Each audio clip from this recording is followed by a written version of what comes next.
El presidente Vizcarra anunció que esta semana interpondrá una acción de inconstitucionalidad contra la ley que prohíbe la publicidad estatal en medios. Mediante su cuenta de Twitter agregó que se evalúan otras medidas para evitar que se afecte la obligación del Ejecutivo de comunicar las acciones y servicios que brinda a la población. Por su parte, el vocero de la bancada de Fuerza Popular, Daniel Salaverry, dijo que más adelante se irá evaluando si se pueden agregar excepciones a la prohibición establecida en la mencionada ley.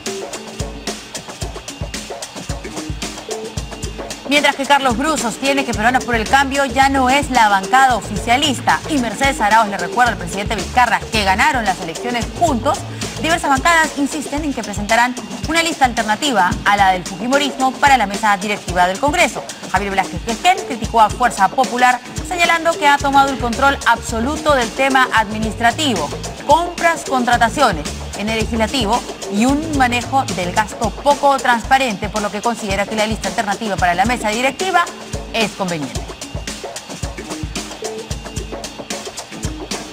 Y la Contraloría verificará la asistencia efectiva de los maestros a sus centros educativos y hará el seguimiento del descuento en las planillas de remuneraciones a quienes no hayan acudido a clases por acatar la huelga iniciada hoy.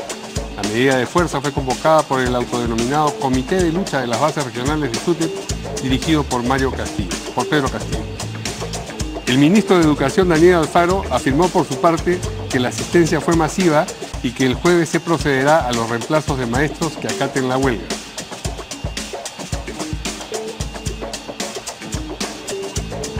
Iván Duque ganó la segunda vuelta de las elecciones presidenciales en Colombia, marcando con ello el retorno del uribismo al poder en ese país. Desde su comando de campaña en Bogotá, el electo mandatario anunció que realizará correcciones al histórico acuerdo de paz que desarmó y transformó el partido a la guerrilla de las FARC.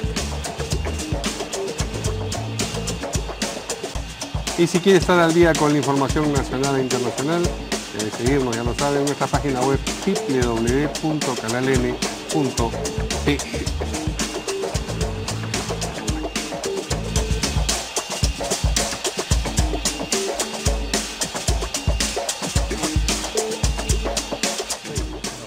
¿Qué tal, amigos? ¿Cómo están? Buenas noches, bienvenidos como siempre a una nueva semana informativa aquí en Portada.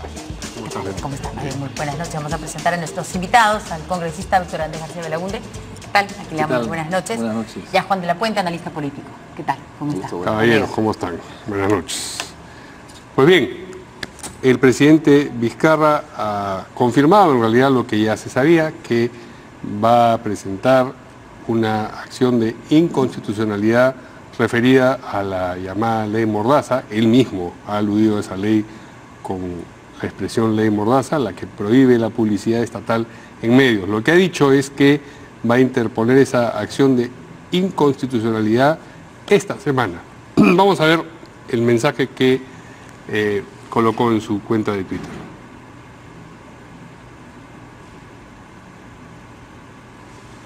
¿Lo tenemos?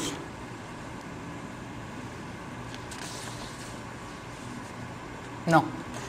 Bueno, eso fue lo que dijo el presidente Vizcarra hace aproximadamente unas 5 horas. Dijo, esta semana, tal cual, interpondremos acción de inconstitucionalidad contra la ley que prohíbe publicidad estatal en medios. Asimismo, evaluamos otras medidas para evitar se afecte la obligación del Ejecutivo de comunicar las acciones y servicios que brinda a la población. No a la ley Mordaza, con el hashtag respectivo. Bien, a ver. Ahí Ahora está justo sí. lo que hemos leído. Muy bien. Bien, ¿qué dicen nuestros invitados, congresistas? Yo no sé si el nombre sea el adecuado, ¿no? La ley Mordaza. Mordaza es cuando le quitas la licencia, le quitas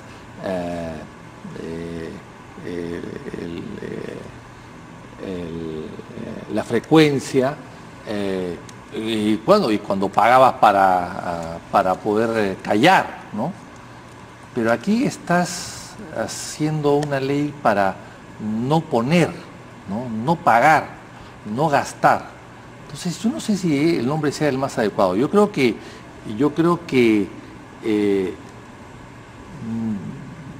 hay muchas personas que han salido ahí a atacar la norma, que creo que es inconveniente, totalmente inconveniente, pero de allí a decir que con eso se atenta contra la Constitución me parece que es raro y extraño. No veo ningún artículo en la Constitución que pueda obligar al Estado a gastar plata en determinadas cosas, y menos en hacer notificaciones judiciales o qué sé yo. Me parece un poco raro. Lo que yo creo que es inconveniente, lo que nosotros hemos dicho en un primer momento, es que no se puede prohibir, que lo que hay que hacer es regular. Y el presidente de la República viene de un gobierno que no ha regulado la publicidad y que la ha aumentado descaradamente y irracionalmente. Se ha gastado mucho dinero en época del Kuczynski, donde él era parte del gobierno, y aparentemente se sigue gastando el día de hoy. Yo creo que si el gobierno hubiese regulado un poco la publicidad, el costo-beneficio de la publicidad, hemos visto nosotros avisos de notificación de una multa de 3.000 soles en avisos que valen 30.000 soles. O sea, ese tipo de irracionalidad evidentemente ha producido esta reacción del Congreso. Nosotros hemos sostenido que no se le puede prohibir, insisto, pero que hay que regularla. Y nosotros propusimos inclusive que se regule de la siguiente manera y planteamos una alternativa que era, por ejemplo, que el Estado no pueda gastar más del 10% de los ingresos de ese medio en publicidad en ese medio. ¿Para qué? Porque hemos visto que hay medios que tienen un 50, 60, 70% de publicidad del Estado, de la publicidad que ellos venden normalmente a todas partes, a todo el mundo. Entonces, evidentemente ahí hay una dependencia, se crea una dependencia. Entonces, yo creo que la falta de regulación ha traído como reacción esta medida que me parece que es exagerada e inconveniente. Pero de ahí a decir que es una mordaza, yo creo que es un poco exagerado el tema. ¿A ti, Juan, te parece que el nombre mordaza es excesivo y si es así busca producir algún tipo de efecto político? Bueno, por lo menos se expresa un giro en el gobierno, ¿no? Porque hasta hace una semana el gobierno, que es el principal perjudicado, digamos, con esta norma, no había dicho nada, ¿no? Y daba la impresión hasta hace una semana que los primeros perjudicados eran los medios de comunicación. El giro en este tema, el que acaba de hacer el presidente de la República con esta norma, con esta tuit, al aludir a ley mordaza probablemente se esté aludiendo a las sentencias de la Corte y a las resoluciones de la Comisión Interamericana de Derechos Humanos que hablan de censura indirecta cuando se suprime. Yo estoy en la línea planteada por Víctor Andrés, que es que hay que regular y como señala, pues regular es una cosa y suprimir es otra cosa. Ahora, en los últimos días, las últimas semanas, yo he aprendido algo en Twitter, que es el hilo, el famoso hilo, ¿no? Es decir, cuando alguien coloca algo y se produce un debate. Entonces, he seguido en las últimas horas el hilo, ahora se dice así, de lo que ha señalado el presidente en su tweet de hace 5 o 6 horas, y el hilo me da la impresión que las cosas están en el siguiente escenario. Primero, que la prohibición total de la publicidad del Estado tiene cierto apoyo en la sociedad, ¿no? Es decir, es popular abajo. No obstante, en determinados sectores que tienen que ver con esto expresa un aislamiento de los grupos políticos que fomentaron y votaron por esto. En segundo lugar, lo que expresan estos hilos o este hilo es que hay un debate legal, ¿no?, respecto a cuán inconveniente e inconstitucional es, y en segundo lugar un debate político. Y donde yo creo que ha habido avances en estos días, desde la aprobación de la ley y la promulgación hoy día, hay un avance en definir en que esta norma no resuelve un problema estructural, sino genera un problema estructural. Y ahí tenemos un problema serio para la democracia, porque las leyes no pueden generarte problemas estructurales. Una ley lo que podría generarte son dificultades que en el camino tú lo vas resolviendo, digamos, ajustes institucionales, pero evidentemente se genera una dificultad. Por ejemplo, a mí me hubiera gustado que el Congreso, antes de aprobar esta norma, no pugnara por su reglamentación, porque esta norma fue promulgada en agosto del año 2006, la anterior, y no ha sido promulgada 12 años. Entonces, es legítimo preguntarse... Reglamentada, dices tú. Reglamentada. Sí. Es legítimo preguntarse por qué en 12 años esta norma no ha sido reglamentada por 3 gobiernos, primero. Segundo, ¿tenemos un estudio de cómo se gasta la publicidad del Estado? No. No la tenemos en detalle ni desde el propio gobierno y menos del Congreso.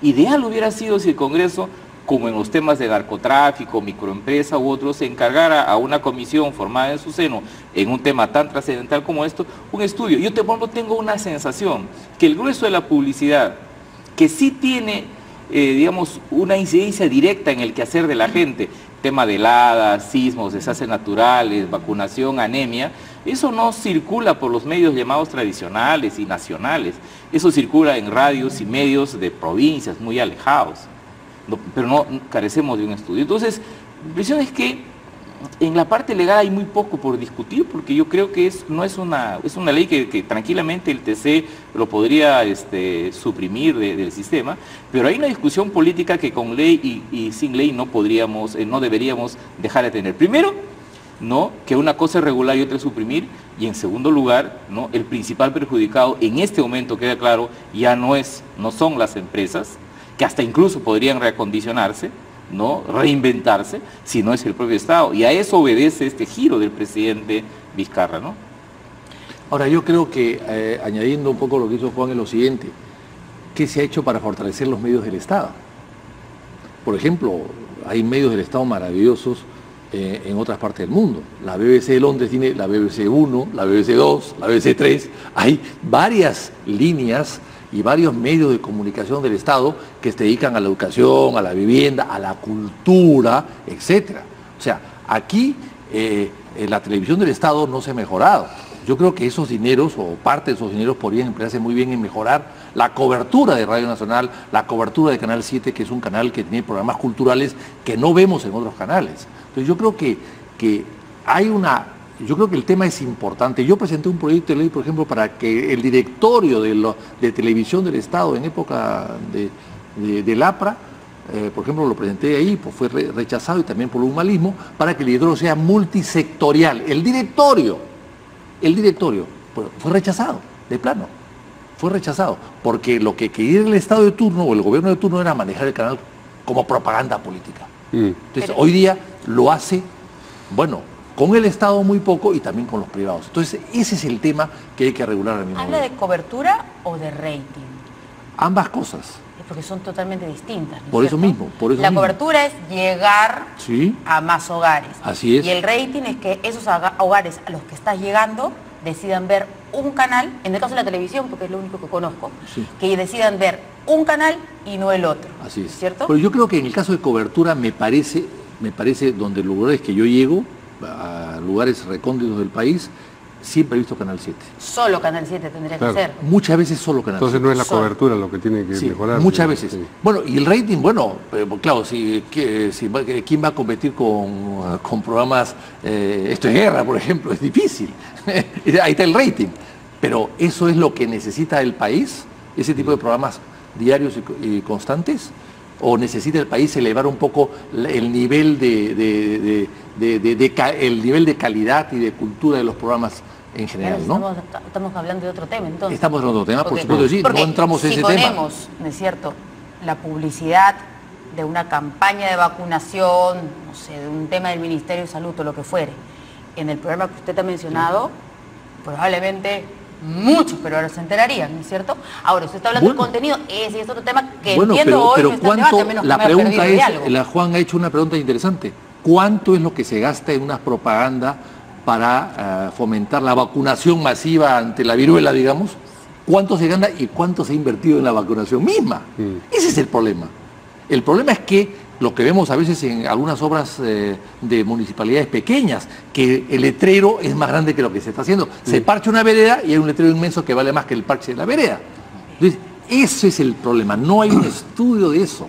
Sí, pero yo te preguntaba, Juan, antes si tú detectabas en el uso del presidente, porque es el presidente, no es el gobierno el que habla de la ley Mordaza, un tono distinto al tono en el que se había venido expresando a propósito de cualquier tema hasta ahora. Absolutamente. Entonces, esa reflexión es la que, por un lado, tenía curiosidad por conocer lo que pensabas al respecto, y por otro lado, en el otro extremo, Mauricio Mulder, al que le están diciendo que se ha dejado utilizar por el fujimorismo, yo no creo que se deje utilizar por nadie.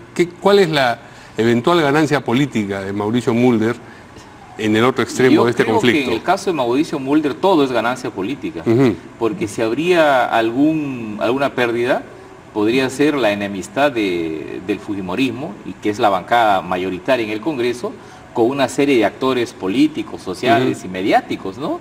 Porque en realidad la APRA son 5 miembros en el Congreso, votaron por la ley, me parece 3, 2 no votaron, no estuvieron, etcétera. Entonces, digamos, si habría que usar esa reflexión, yo diría que ahora el fujimorismo podría estar discutiendo, oye, creo que hemos hecho algo malo en esto, ¿no es cierto? Por el nivel de rechazo que ha tenido, por lo menos en la élite y en los sectores institucionales. Sobre el presidente, a mí me parece que hay 3 cosas. Primero, que creo que cuando dice que esta semana presentarán la demanda de inconstitucionalidad, está hablando de un plazo perentorio. Digo esto porque por ahí se ha dicho hoy día, creo que lo dijo en un artículo Mávila Huertas, que el premier Villanueva estaría pensando en una fórmula alternativa, un proyecto de ley, de modo que yo diría que lo que el gobierno pretende hacer es, por un lado, presentar la demanda de inconstitucionalidad, pero también en la lógica que ha señalado en su primera intervención Víctor Andrés, ¿no?, ver mecanismos que hagan que esto se resuelva sin que necesariamente se espere al pronunciamiento del TC. Y a eso se refiere, en segundo lugar, lo que dice el presidente, que estamos estudiando mecanismos alternativos. Proyecto de ley, pregunto, un decreto de urgencia en caso de que sea absolutamente necesario el asunto, habría que ver. Y en tercer lugar, si el uso del hashtag, no a la ley Mordaza, sí es una apuesta política. No solo es giro, sino una apuesta política. Porque cuando el presidente, en función de su alta investidura, emite un tuit, no es una cosa, pero si además emite un tuit y le pone un hashtag, eso significa que ¿qué quiere? Está haciendo campaña, quiere que la gente, digamos, replique esto, o sea, está fomentando. Recoja la consigna. Recoja la consigna, ¿no? Entonces, eso es un giro del presidente Vizcarra, sí, en realidad sí. Ahora, el gobierno debería haber tenido actitud un tanto más coherente en este tema, porque a la votación de esta norma no asistieron 2 ministros parlamentarios, que es el premier Villanueva y el ministro de Justicia. Entonces, a mí me parece que también lo que ha hecho hoy el presidente es como poner al gobierno en su conjunto tras esta consigna, ¿no? Sí, de acuerdo. Si están tan en desacuerdo, ¿por qué no han estado presentes en la votación? Eso es elemental. No suelen ir a las votaciones, salvo las muy importantes y las que tengan de por medio algo que a ellos les interesa de manera directa y no han estado presentes. Y han podido ir, están a 2 cuadras, o sea, no es muy lejos. Yo creo que ahí, digamos, ha habido un cambio de giro. Ahora, estamos viendo en todos los medios un ataque feroz ante esta ley. Entonces, la pregunta es, ¿dónde está la pluralidad? ¿Dónde está la libertad de prensa? No hay ningún artículo en ninguna parte de la prensa que esté a favor de la ley, todos están en contra de ellos. Hay una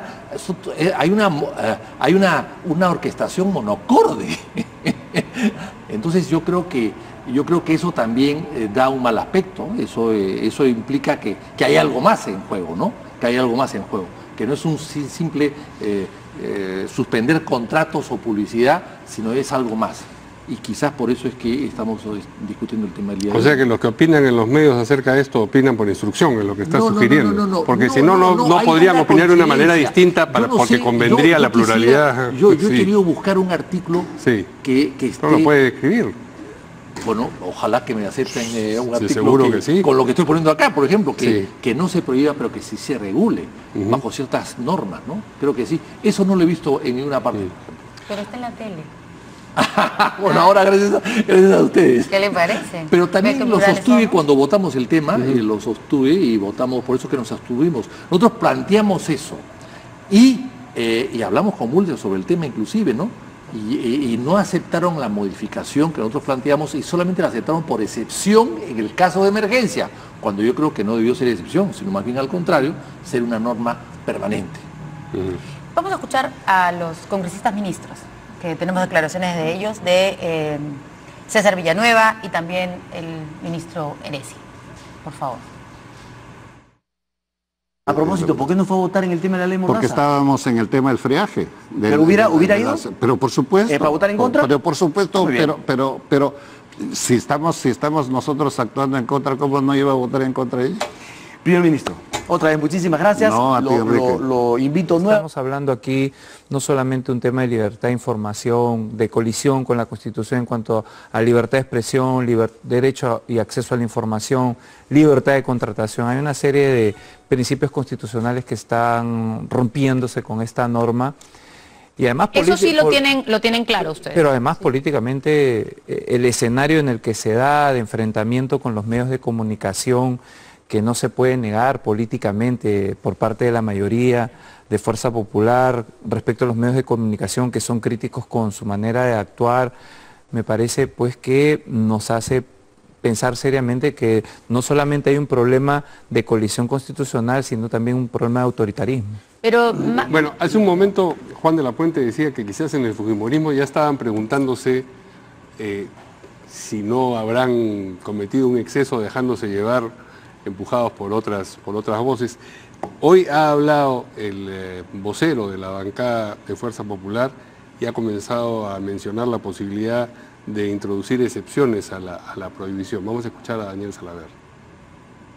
Mira, yo he escuchado en el Pleno a algunos congresistas mencionar que más adelante podría evaluarse, ver si es que efectivamente amerita de que se fijen algunas otras excepciones a la ley, si es que está bien que sea todo o que adicionalmente al tema de desastres naturales podría abrirse alguna otra ventana que les permita al Estado poner publicidad. Se irá evaluando, ya la ley se aprobó, ya se publicó. Y ahora lo que queda es... Estas excepciones que usted menciona. Bueno, como le digo, he escuchado a algunas congresistas plantear esto. Ninguna ley está escrita en piedra, Jimmy. Así es que más adelante se evaluará.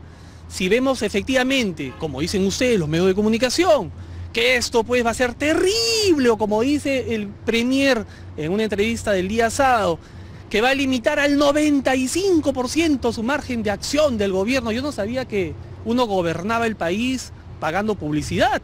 O sea, solamente... ¿Esa es una manifestación de lo que te parecía que podía ocurrir? Es muy probable que sí, pero además creo que abre un escenario sobre el cual quisiera decir algo de manera muy directa. Me parece muy bien que haya corrección. Yo además estaría muy de acuerdo con que el Tribunal Constitucional declare la inconstitucionalidad de esta norma. Dicho esto, yo creo que si hubiese alguna corrección, que no aparezca ni que sea como resultado de una negociación entre el Congreso y los medios de comunicación. Porque en el momento en que esto aparece como el resultado de una negociación entre medios y el Congreso, esto se va a terminar viciando. Porque podríamos deslizarnos hacia un esquema de prensa chicha 2.0, ¿no? Lo que pasó de finales de la década de los 90 a repetir ahora. Yo creo que esto tiene que ser discutido en el contexto de lo que al país le interesa, ¿no? Y lo que debería ser las posibilidades de no amarrar no solo a este gobierno, sino a cualquiera que venga respecto de una política de comunicación y relación con la gente. Entonces sí, me satisface esta puerta abierta por el congresista Salaverry y va a tono de lo que acaba de señalar Víctor Andrés, es decir, que hay que saber, ¿no?, cómo regular las excepciones, ¿no es cierto? Claro. Y eso se debió hacer. Nosotros tratamos de hacerla antes, pero no nos escucharon. Pero en fin, yo pongo el ejemplo de Chinchero, el tema de Chinchero. Cuando yo fui al Cusco, al tema de Chinchero me declararon persona no grata, por supuesto, todos los medios en contra nuestra, porque habíamos descubierto este tipo de negociados que había debajo de la mesa, y solamente un medio me dio cobertura en ese momento, y estuvo de acuerdo conmigo, y el resto de medios todos estaban con publicidad de la región. De la región. Y además el alcalde del Cusco es el que dijo, con corrupción o sin corrupción, queremos Chinchero. Exactamente. Entonces, bueno, pues, es que no pensemos en Lima, no pensemos en Lima, pensemos en el interior del país. Hay radios y medios que se forman en provincia con plata de la municipalidad, con plata de la región, para tener prebendas y para poder aplaudir a los funcionarios de turno. Ese es el problema. O sea, no pensemos solamente en lo que pasa en Lima, porque Lima es una ciudad muy grande y los medios son también muy grandes. Entonces, eso no se puede aplicar en Lima. O no se puede aplicar por lo menos de manera general. Pero sí se puede aplicar con mayor certeza en muchos lugares del país.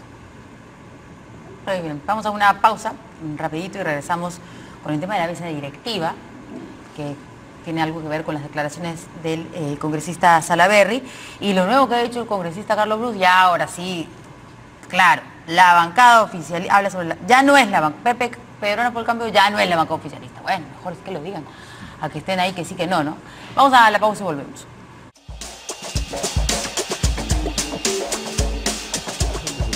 Bueno, vamos entonces con lo anunciado. Ponemos en las declaraciones del congresista Carlos Brus. A ver.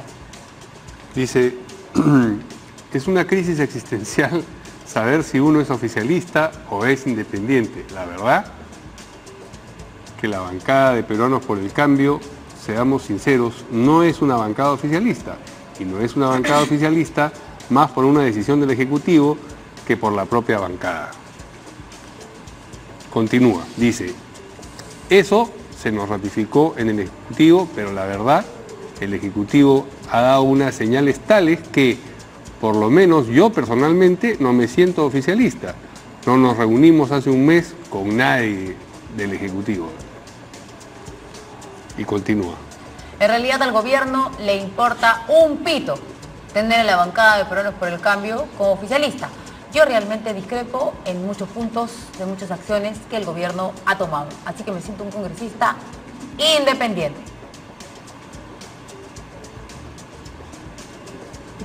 Sí, bueno, efectivamente es un síntoma que ya se percibía, pero esta ya es una declaración Abierta. minuciosa, ¿no? Sí. Congresista.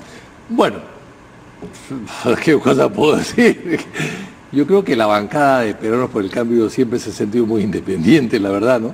Salvo un sector muy cercano a PPK que lo defendía y que pedían inclusive la renuncia de los vicepresidentes, y otros que pedían la renuncia del presidente días antes, ¿no? Días antes han pedido varios la renuncia de PPK y se han retirado inclusive, 3 o 4 de ellos.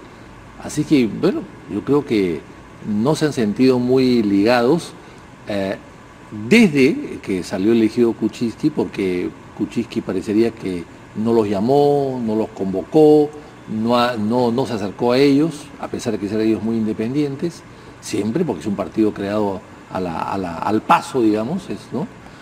Y luego de la caída de Kuczynski, pues Vizcarra parecería que el solo hecho de haberse quedado, no haber renunciado ante el pedido de Kuczynski, que se vaya, pero que no se vaya y se queda, etcétera, también eso ha contribuido a que no se, digamos, se acepten las heridas, se curen las heridas, y por lo tanto eso sigue abierto hasta el día de hoy, ¿no? Esa es la impresión que tengo yo, es esa, ¿no? Que están gobernando un poco para sí mismos y una bancada que parecería que no la necesitan, porque tienen el favor de otra bancada, o tienen el respaldo del pueblo, el respaldo de los medios de comunicación, el respaldo de las leyes se votan en el Congreso, de manera que es importante tener una bancada. Pero ellos parten del principio de que el Congreso tiene una responsabilidad en la gobernabilidad de este gobierno, y por lo tanto no va a hacer saltos al vacío de ninguna manera, ¿no? Claro, los conceptos de Carlos Brus son interesantes. Él reconoce que hay una crisis existencial, ¿no? El reconocerlo ya es un hecho, digamos, grave, en el sentido que hay un problema muy serio, ¿no? Y él dice además, no es por ellos, sino por el gobierno. Es una, yo diría que la bancada... Ellos nos han dejado a nosotros, claro, nosotros nos hemos dejado a ellos. Sí. No te vayas, mamá, es la bancada Marco, ¿no? Yo diría que es un grupo náufrago. Es una cosa también inédita, porque mi impresión es que el desamor viene de ambos lados. Eso es serio, ¿no? Es un problema de amor. Y creo que para efectos prácticos, desde el lado del gobierno, es la expresión de cuán distante se encuentra este gobierno, del presidente Vizcarra, del legado o de lo que hizo, de lo que quiso hacer el presidente Kuczynski. Pero en segundo lugar, en esto radica también lo inédito, es la renuncia de toda una bancada al gobierno, ¿no? Porque en realidad está expresando una distancia con el gobierno, lo acaba de decir Brus. Ellos creo que son ahora 14, 13, ¿no? Porque han renunciado varios, y a uno lo sancionaron, al congresista Viera, Y creo que esta es la ruta es pues que se diluya, ¿no? Esto que en algún momento apareció como la alternativa PPK. ¿Qué efecto además práctico tendrá? Yo creo que es un mayor debilitamiento de las posibilidades de articulación del Congreso, del gobierno en el Congreso, porque sin siquiera el apoyo de este grupo de 14 o 15, ¿no? En realidad el Congreso termina siendo, digamos, cae en las manos totalmente de Fuerza Popular, ¿no? Lo que hoy aparece como un asunto no muy importante, probablemente cuando hayan dificultades en el futuro, y lo sabrá obviamente, se notará la falta que le hace a un gobierno tener por lo menos 10 o 12 parlamentarios que militantemente lo defiendan en el Congreso, ¿no? Vamos a leer también lo que dijo Mercedes Arauz, la segunda vicepresidenta. Y congresista también. Y congresista de la República. Congresista, le pregunta el diario Trump. Diversos analistas consideran que Fuerza Popular está manejando el Congreso como su cancha. ¿Usted piensa lo mismo? La verdad es que tienen el manejo de la mesa directiva, el peso de los votos. Entonces, usan realmente la entidad para el servicio de la bancada y no para el servicio del cuerpo congresal. El presidente Vizcarra se le está viendo con relativa frecuencia con personajes vinculados al montesinismo. Incluso algunos estuvieron presos. ¿Qué opina de eso? Creo que ha sido otra vez un error. Sus asesores debieron de informarle con quién se puede reunir y con quién no. Continúa y el periodista le dice, imagino que se reafirma en que no fue una buena decisión nombrar a César Villanueva como premier. Sí, dice ella escuetamente. Fuera de eso, ¿cómo es la relación de trabajo de PPK, se entiende el partido, con él? La relación es muy poca. Hemos tenido algunas reuniones, pero hace semanas que no nos convocan. Se refiere a la bancada, no se refiere al partido necesariamente, porque creo que ella no milita en Peruanos por el Cambio. No milita. ¿Se siente la bancada del gobierno? Le preguntan a la señora Mercedes Arauz y ella dice, nosotros somos realmente el gobierno. Si usted se acuerda, ganamos la elección juntos. No la ganó el señor Vizcarra solo. Fuente Diario La República. Así, bueno, ahí hay un matiz respecto a lo dicho por Bruce, ¿no? Bruce ya habla de una separación completa. Aquí en estas declaraciones hay despecho, pero sigue diciendo que son una sola entidad. Que le recuerda al presidente Vizcarra, ganamos la elección juntos, no la ganó usted solo, ¿no? Hay un poquito más de amor, pero hay un poco más de decepción también, ¿no? Decir, por ejemplo, que la elección la ganamos juntos y no solo Vizcarra es aludir, de hecho, a un hecho real, y es que Vizcarra no fue elegido como presidente, sino como vicepresidente, ¿no? Es también una manera de bajarle la llanta al presidente Vizcarra, ¿no? Claro, sobre todo cuando ella planteó la renuncia de los dos, y al final ninguno se fue, todos se quedaron. Pero lo que sí es interesante es que en el Perú, desde la época de Ramón Castilla, se crearon las dos vicepresidencias. Antes de Castilla, del siglo XIX, 1856, o sí, 56, que fue la primera constitución, y luego la del año 60, había algunas constituciones que tenían a un vicepresidente y otras que no tenían a ninguno. Y por eso es que hubo tantos problemas. Y por eso es que Castilla dijo, no. Si tengo un solo vicepresidente me va a serruchar el piso, mejor prefiero tener dos para que se controlen entre ellos. El segundo controla el primero. Pero en esa época se llamaba elecciones. El presidente reemplazaba al presidente y el segundo reemplazaba al primero llamando elecciones. Quizás el caso que pasa ahora es un caso raro y extraño, que quizás pasó también con San Román, Miguel de San Román, cuando murió del mal de la orina del año 1860 o 62, y que tuvo mucho tiempo para que acabe el periodo, pero era 4 años el periodo, y subió Pezet y después subió Pedro Díaz Canseco. Entonces acá pasa un poco lo mismo, o sea, hay un vicepresidente que reemplaza al presidente, pero con un largo periodo por delante, más de 3 años, 3 años y medio casi. Entonces, eso era inusual, por lo menos, ¿no? Entonces, quizás por eso es que el gobierno también sea muy débil y hay estos tipos de enfrentamientos, ¿no? Y además me parece que esto alude a a una discusión que deberíamos tener considerando lo inédito de este hecho, porque no hemos tenido un largo interinato o una sucesión tan larga de 3 años y tanto. Queda claro que la presidencia del presidente Vizcarra es una presidencia constitucional y tiene la legitimidad constitucional a la que está llamada. No obstante, por lo que dice la vicepresidenta Arauz, daría la impresión como que además necesitaría de otra legitimidad, una legitimidad política, o que no la tiene o que se la tendría que ganar. Esto también alude a lo débil que es nuestro presidencialismo. Yo soy presidencialista por convicción y yo creo que una reforma constitucional debería mejorarse las posibilidades de ejercicio de cargo del presidente, ¿no? Nuestro presidencialismo moderado dista mucho del presidencialismo chileno, del costarricense, del norteamericano. El presidente en Chile no tiene vicepresidente, ¿no? Aquí el presidente de la República además tiene gabinete, consejo de ministros, tiene voto de confianza. El veto para salvar una ley del Parlamento es con mayoría absoluta, no es con 2/3. Tiene además 2 vicepresidentes. Entonces sí es un presidente en la perspectiva muy debilitado. Y en función de lo que ha pasado, tanto con la votación por la no confianza al gabinete Zavala y las 2 votaciones que el Congreso hizo en ámbar para los gabinetes de René Cornejo y de Ana Jara, es evidente que el Congreso ya tiene en sus manos, se ha demostrado en el Perú, las posibilidades de inestabilizar profundamente la presidencia del Perú, ¿no? Y claro, ha sido un aprendizaje en el camino, ¿no? La Constitución dirá una cosa, pero la práctica constitucional ha ido por esa ruta. Lo digo esto porque a mí me parece que la estabilidad de un presidente como Martín Vizcarra debería estar definitivamente garantizada, pero estas expresiones como la de Carlos Brus o de Mercedes Arauz, digamos, le bajan la llanta, pues, ¿no? Lo que se dice en el lenguaje coloquial, lo machetean, ¿no? Pero hay una cosa, Juan, dos cosas que quiero añadir a lo que has dicho tú.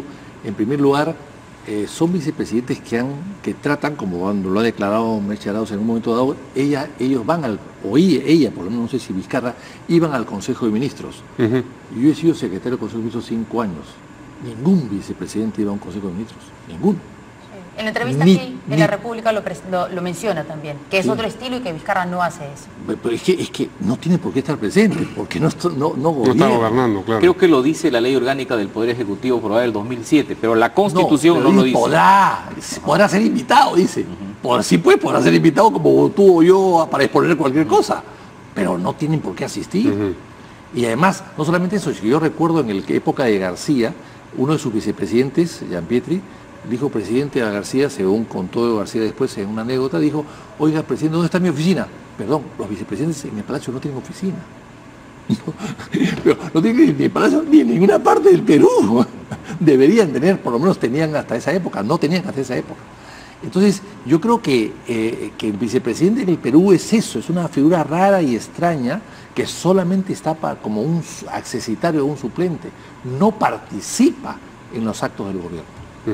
Ahora que habla sobre que no tienen ni siquiera oficina, ¿tienen presupuesto? Porque justo en la entrevista le mencionan... En época de Toledo se crearon unas oficinas y se les dio un presupuesto, unas oficinas en Petroperú, y que se les dio un presupuesto para que tengan secretaria, los que quizás no eran parlamentarios, ¿no? Exactamente. O ministros. Exactamente. Pero no era eso usual, nunca fue usual. Y creo que hasta el día de hoy se mantiene, pero nunca fue usual. Le mencionan una denuncia de Gillian en sus 13, a la señora Mercedes Arauz, en donde se publica un informe sobre sus asesores. ¿Cuántos tiene? Le pregunto, ¿y cuánto cuestan? Y ella dice que solamente tiene 2 asesores, los menciona, y que cada uno gana entre los dos 22 o 23.000 soles al mes. Entonces le pregunta, ¿pero una vicepresidenta necesita 2 asesores? Y dice, sí, claro, otros gobiernos, todos los vicepresidentes han tenido asesores. No es novedad. No hay gastos adicionales, no hay nada fuera de lo común. La vicepresidenta cumple funciones. ¿Cumple funciones? No, ninguna. Está equivocada. Las funciones las cumple en el despacho presidencial cuando asume el despacho por encargo. por encargo, porque finalmente es un encargo. Finalmente no pueden haber dos presidentes a la vez, uno que está en el extranjero, visita oficial, y otro que está aquí reemplazándolo. No, pues, el presidente sigue siendo uno solo. Y además porque la Constitución, tanto la del 79 como la del 93, se cuida de decir que el vicepresidente asume el despacho, es decir, la actividad administrativa propia e inherente, ¿no? Exactamente, las firmas urgentes. Pero digamos. qué interesante, estamos desde el mes de diciembre, estamos la sociedad peruana aprendiendo derecho constitucional en vivo y en directo. ¿No? Y eso yo me felicito porque el mundo se ha constitucionalizado, el Perú no es extraño a esa tendencia y hoy día el carácter del presidente, de los vicepresidentes, el tipo de sanción, la destitución, hemos tenido... Clases prácticas. Clases prácticas. Yo enseño Derecho Constitucional, entonces estoy feliz porque además no necesito buscar prácticas más que empezar a sistematizar lo que sucede todas las semanas. Y otra cosa más, Juan, en el debate en España, que yo los seguí a través de la televisión, para la censura a Rajoy, al presidente del gobierno español Rajoy, hubo un diputado español que mencionó el caso de Kuczynski del Perú. Sí. O sea, ellos han destituido a Rajoy en una semana o en menos de una semana. Entre que se presentó la moción de censura y la censura, menos de una semana. Aunque es otro modelo, ¿no? Es otro modelo, es parlamentario. Es un modelo parlamentario. Tan es así, tan es parlamentario que el que ha asumido el poder es el líder de la oposición, no es el vicepresidente. Y además ese es un modelo muy interesante que nace en Alemania con la Constitución del año 47 para evitar todas las trifulcas y la inestabilidad previa que incluso lleva al fascismo al poder. Y luego lo toma de algún modo España y también creo que lo toma algún otro país hace poco de la ex cortina de hierro y lo toma Israel, pero con una cosa muy interesante. Pero desde diciembre nosotros hemos tenido una moción de vacancia que no prosperó, hemos tenido una segunda moción que no fue necesaria, hemos tenido la renuncia del presidente, la sucesión constitucional, hemos tenido varios gabinetes, hemos tenido el levantamiento de la inmunidad de 3 congresistas, entonces, o sea, ahora, y el sistema está funcionando. Aguanta. Lo cual significa que a pesar de lo que decimos, lo que creemos y quizás lo que queremos, el sistema es fuerte, nuestro sistema es fuerte. Se descoce un poco, ¿no es cierto? Pero finalmente es fuerte, ¿no? Sí, hay instituciones que funcionan finalmente, ¿no? Pero en el caso de España, para precisar, ellos decían, señor Rajoy, usted renuncie, porque mañana vamos a votar en contra suyo.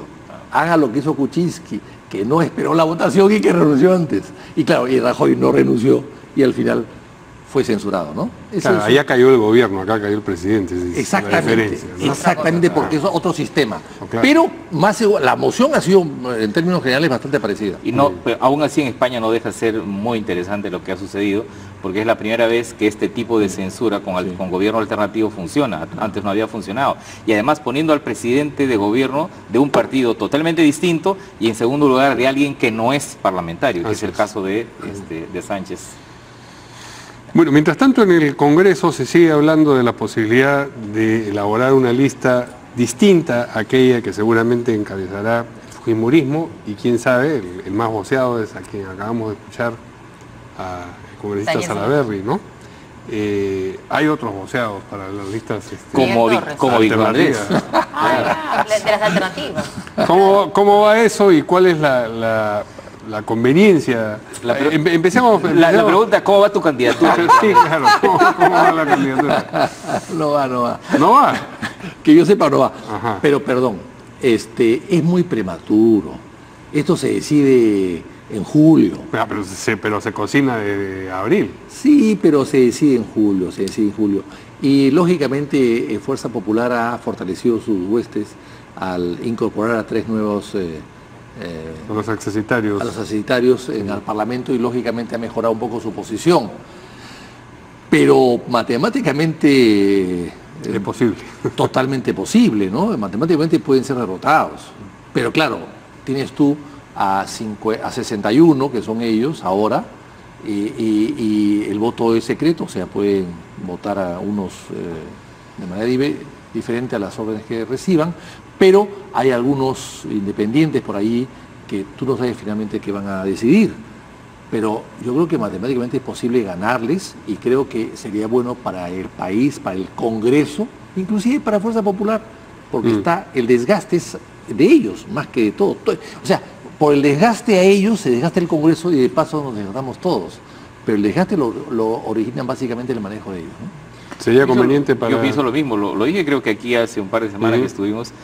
Quizás si yo fuera de Fuerza Popular, mi propuesta inicial sería dejar la mesa directiva, porque además este desgaste va a continuar. En segundo lugar, no hay condiciones para que el fujimorismo ejerza la mesa directiva en condiciones de pluralismo, porque una de las cosas que se hizo en el Parlamento a la caída de Alberto Fujimori es ir a mesas directivas más plurales, ¿no? Con el gobierno de Toledo, con el gobierno de García, con el gobierno de... Sí hubo mayorías, se construyó mayorías, pero en el contexto de una mayor pluralidad. Y lo que hemos visto especialmente en el último año es una restricción de la pluralidad. Y un parlamento con las características del Perú, donde hay una bancada que si bien es cierto mayoritario, está acompañada de 4 o 5, digamos, la pluralidad es una necesidad.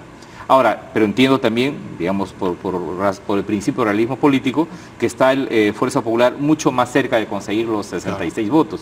Porque esto, más que política, es astronomía. Es decir, cómo el planeta es capaz de atraer a los satélites. Fuerza de gravedad. Claro, y entonces son 62 o 63, y en realidad falta 2 o 3... Unos meteoritos votos. por ahí. Claro, ahí hay muchos meteoritos dando la vuelta también por ahí, ¿no? Sí. Entonces, y es más complicado poner de acuerdo al resto de las bancadas. Más aún después de lo que pasó con la votación de Alianza para el Progreso en relación al asunto tanto de esta ley que hemos discutido ahora, como también de lo de Kenji, ¿no? De la vacancia de estos...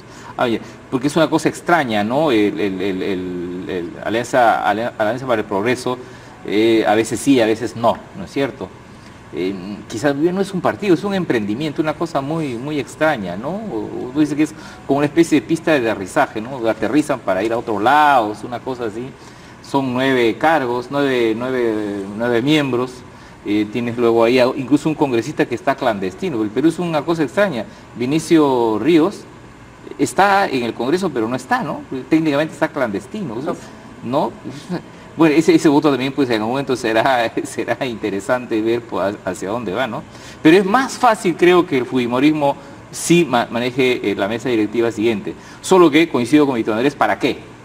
O sea, para producir un mayor desgaste y de toda la institución. Si es que ese es el costo, en realidad debería dar un paso al costado o producir una mesa más plural con alguien que no sea el fujimorista, con el fujimorismo dentro de la mesa, pero en otro contexto. Que no la presida, ¿no? Dice. Que no la presida, claro. ¿No es cierto? ¿No? Porque además, sin presidirla, van a tener los mismos votos de siempre, o sea, van a poder condicionar muchas cosas, van a poder imponer muchas cosas, algunas normas, algunas leyes, etcétera, porque evidentemente teniendo 61 votos puedes tirarte abajo también una mesa directiva todos los días, si es que quieres. Puedes censurar cuando quieres. Así es, puedes censurar cuando quieres. Entonces yo creo que ellos pierden más tratando de... Pero no parecen estar en esa disposición de dejar el... No parece. Me imagino que debe existir además una presión de parte de aquellos o aquellas a quienes dentro del fujimorismo se les prometió, bueno, el tercer año eres tú presidente, el cuarto año eres tú presidente, que eso debe existir. Y entonces que ahora le digan, bueno... Ya no. Sí, no, mejor acomódate aquí en la vicepresidencia. Hay mucha gente que quiere presidencias, que quiere comisiones, presidentes de comisiones, que quiere vicepresidencia del Congreso, que quiere presidencia del Congreso. Bueno, hay muchos que no están dispuestos a renunciar. Eso es evidente, ¿no? Es evidente. Pero el Partido Aprista ya ha dicho que no va a estar en la mesa. Bueno, me parece que lance, digamos, como candidata. Me parece muy bien. El Partido Aprista ha estado en estos dos periodos. Y hay que recordar que el presidente del Congreso no es un presidente ejecutivo, es un presidente que responde también a una mesa directiva, ¿no? Y a un consejo directivo, y a una junta de portavoces. Ahí hay 3 instancias que influyen de alguna manera en la decisión. ¿Acortan su poder? ¿No? De alguna manera sí. Acortan su poder. Claro, esto me lleva a las declaraciones de Velázquez Quesquén, que en realidad cuestiona este comportamiento. La verdad es que el presidente del Congreso no tiene el estatus de lo que es el presidente del Poder Judicial y menos aún del presidente de la República. Técnicamente, el titular del Congreso no es el presidente del Congreso. El titular del Congreso son los 130 congresistas. Exactamente. ¿No? Y ni siquiera es una especie de primus inter pares, que es en este caso el presidente de la Corte Suprema, sino es una especie de un coordinador que tiene un conjunto de facultades, ¿no? Y claro, es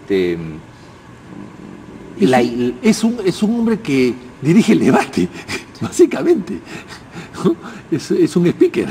Es un speaker, ¿no?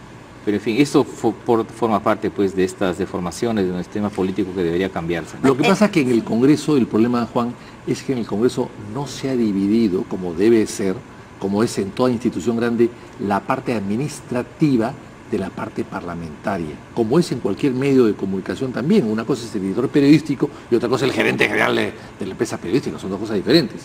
Bueno, acá no hay diferencia. Entonces, al final el oficial mayor o los funcionarios del Congreso acaban siendo gerentes y asesores parlamentarios.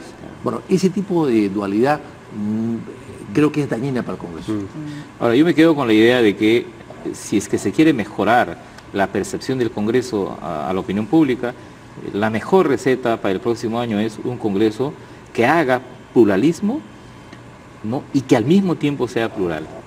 La idea de un Congreso encorsetado por un partido político no le hace bien ni a ese partido político ni al resto de grupos en el Parlamento. Bueno, lo que dijo el señor Velázquez Esquén es que Fuerza Popular ha tomado el control absoluto del tema administrativo. Eso es lo que ha dicho en sus declaraciones a Perú 21. Hablo de compras, las contrataciones, todo. Hemos visto un manejo del gasto poco transparente y por más explicaciones que den con cuadritos, no se justifica. Bueno, pero el asunto es ¿qué hace el resto de los vicepresidentes? Porque antes en el Congreso había un tesorero, un prosecretario, un secretario. Y con la constitución del anterior. Claro. Exactamente. Con esta nueva constitución hay vicepresidentes, pero que tienen una serie de facultades. Por ejemplo, hay un vicepresidente que se encarga del fondo editorial del Congreso, por ejemplo. Hay otro vicepresidente que se encarga de este tipo de cosas. O sea, se dividen las funciones. Entonces, la pregunta es, ¿cómo es posible que un presidente empiece a contratar X personas sin que el resto de sus vicepresidentes sepa exactamente por qué lo han hecho y cómo lo han hecho y cuándo lo han hecho, ¿no? Bien, vamos a ir a una pausa y regresamos un momento para hablar de la huelga que se ha iniciado hoy día, la huelga de un sector del magisterio y lo que va a hacer la Contraloría al respecto.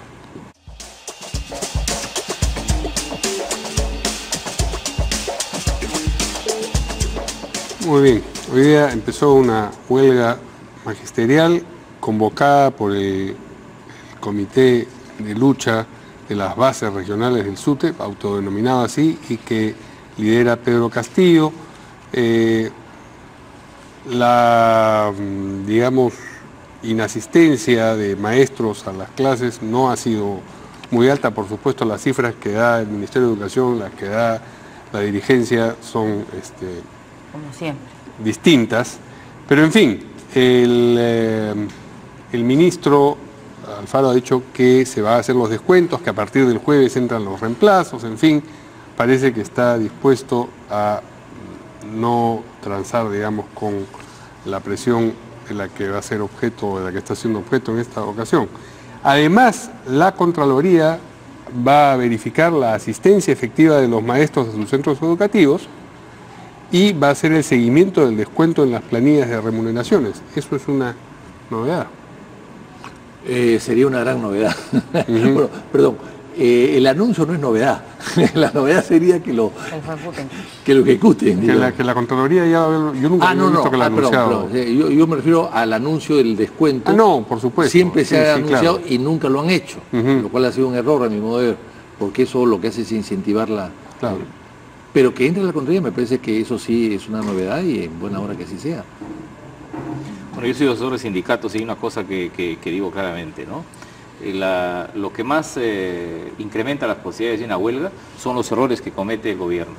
Y el año pasado el gobierno cometió el error de echarle gasolina al fuego, porque instaló una mesa de diálogo con gremios no reconocidos, ¿no? Desconociendo de facto la representación del SUTE. En segundo lugar, tuvo idas y salidas. Recordemos que el presidente Kuczynski finalmente los invitó a Palacio, desautorizando al ministro del Interior. A cargo. Sí. Entonces, lo que yo podría pedir ahora es que no suceda en esta oportunidad lo que sucedió el año pasado. Y en segundo lugar, creo que claramente, en función de la experiencia del año pasado, ¿no?, pugnar por el derecho de los estudiantes, los escolares, a estudiar. El año pasado la huelga duró 3 meses. Entonces, 70 y tantos días, yo sí. pienso que la huelga ha empezado muy tibia, y espero que no se cometan los errores del año pasado, pero a mí me parece que hay un conjunto de cosas que se han hecho fruto de la huelga anterior que deberían ser reconocidos, y parece que esta dirigencia radical no lo reconoce, ¿no? Vamos a poner las declaraciones, si nos alcanza por favor el tiempo, del ministro de Educación y de Pedro Castillo. Visto ahorita masivamente que todos los docentes están concurriendo en los colegios en Lima y en otras regiones del país, y con eso quería felicitar a los docentes por su compromiso, el compromiso que lo renuevan el día de hoy, demostrando que la calidad educativa es su principal preocupación y que no dejarían desprovistos de un docente a nuestras niñas y niñas. Todavía no podría darle porcentajes exactos porque eso depende del registro de inasistencias que nos reporten los directores de cada institución educativa, con lo que al final de la tarde ya estaríamos dándole algunas cifras más concretas. Sin embargo, vemos por los recorridos que estamos haciendo en diferentes instituciones educativas que la asistencia está siendo masiva. ¿Cuántos maestros se han plegado en estos momentos? Bueno, nosotros calculamos a nivel nacional el 75% del magisterio nacional, no solamente acá en Lima. Vemos de qué manera los maestros también ya hemos levantado la cerviz, estamos defendiendo la escuela del pueblo, la escuela pública, mayor presupuesto al sector de educación, en todos los rincones de la patria. Estamos en el marco del reinicio de la huelga. La próxima semana estamos garantizando ya nuestras medidas, ya no solamente ya en Lima mismo, sino ya con mayor contundencia en todas las regiones del Perú. ¿Qué va a pasar con la salud? Muy bien, como decíamos, el ministro dice asistencia masiva de los maestros, mientras que el señor Castillo dice 75% acatado el paro. Uno de los dos, o quizás un poquito cada uno, no está diciendo la verdad. No, evidentemente. Sí, a ver, yo he visto hoy día una pequeña marcha de 50 personas. Está muy tibia, ¿no? Y ojalá que así se mantenga en todo caso y que lleguen a un acuerdo lo más pronto posible, ¿no? Claro, uno de los reclamos es el de este sector del SUTE, que quiere que se lo reconozca oficialmente, ¿no? Ese es... Eso sería un gravísimo error. A mí me parece que hay un sindicato nacional y nadie es ajeno a la discusión que se produce ahí. Hay sectores que cuestionan la dirección oficial del SUTE, quieren armar un SUTE paralelo o comerse el SUTE desde dentro, pero además sabemos de qué procedencia política son los señores que están haciendo el paro, hicieron el paro el año pasado y ahora este paro, ¿no? Muy bien. Bueno, hasta aquí llegamos. Colombia tiene un nuevo presidente, Iván Duque, que ganó la segunda vuelta el día domingo. Colombia todavía no juega en el Mundial. Mañana juega, ¿no? Mañana. Con Japón. Bueno, ya seguramente vamos a tener tiempo de poder hablar sobre Iván Duque y qué es lo que se viene para Colombia, porque bueno, parece que va a haber un cambio de, no sé, ¿cómo se podría decir? Cambio de cancha, de jugadores. O sea, van a haber cambios, seguramente. Bueno, muchas gracias a nuestros invitados. Gracias. Gracias. Gracias. Nos vemos mañana. Buenas noches.